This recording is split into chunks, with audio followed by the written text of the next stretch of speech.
ಕೇಂದ್ರ ಸರ್ಕಾರದ ಮಹತ್ವಾಕಾಂಕ್ಷಿ ಪಿಎಂ ವಿಶ್ವಕರ್ಮ ಯೋಜನೆ ನೋಂದಣಿಯಲ್ಲಿ ಕೋಲಾರ ಜಿಲ್ಲೆ ದೇಶದಲ್ಲೇ ಮುಂಚೂಣಿಯಲ್ಲಿದೆ ಅಂತ ಸಂಸದ ಎಸ್ ಮುನಿಸ್ವಾಮಿ ತಿಳಿಸಿದ್ದಾರೆ.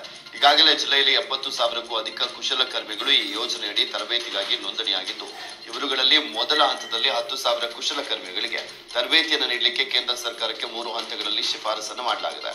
ಅದರ ಮೊದಲ ಭಾಗವಾಗಿ ಕೋಲಾರದ ಕೃಷಿ ವಿಶ್ವವಿದ್ಯಾಲಯ ಹಾಗೂ ನಿರ್ಮಿತ ಕೇಂದ್ರದಲ್ಲಿ ವಿವಿಧ ಕುಶಲಕರ್ಮಿಗಳಿಗೆ ತರಬೇತುದಾರರಿಂದ ತರಬೇತಿಯನ್ನು ನೀಡಲಾಗ್ತಾ ಇದೆ.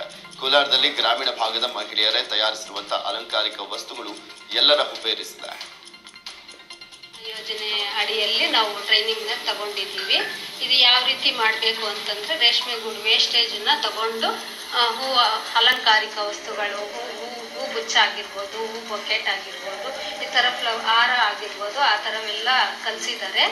ಇದು ನಮ್ಮ ಸ್ವಾವಲಂಬಿ ಆಗಿ ನಾವು ಪರಿಗಣನೆ ಮಾಡ್ಕೊಂತೀವಿ. ಇದರಿಂದ ನಾವು ಗೊತ್ತೇ ಇರೋ ವಸ್ತುವಿಂದ ಬಿಸಾಕೋ ವಸ್ತುವಿಂದ ಅವರು ಇಷ್ಟು ಚೆನ್ನಾಗಿ ಕಳ್ಕೊಟ್ಟಿದ್ದಾರೆ ಅಂತ ತುಂಬಾ ಸಂತೋಷ ಆಗುತ್ತೆ ಸರ್. ಇದನ್ನ ನಾವು ಇಂಪ್ರೂವ್ ಮಾಡ್ತೀವಿ. ಇದನ್ನ ಬಿಡೋದಿಲ್ಲ, ಕೆಲಸ ಬಿಡೋದಿಲ್ಲ. ನಮ್ಗೇನು ಗೊತ್ತಿಲ್ದಿರ ಇರೋ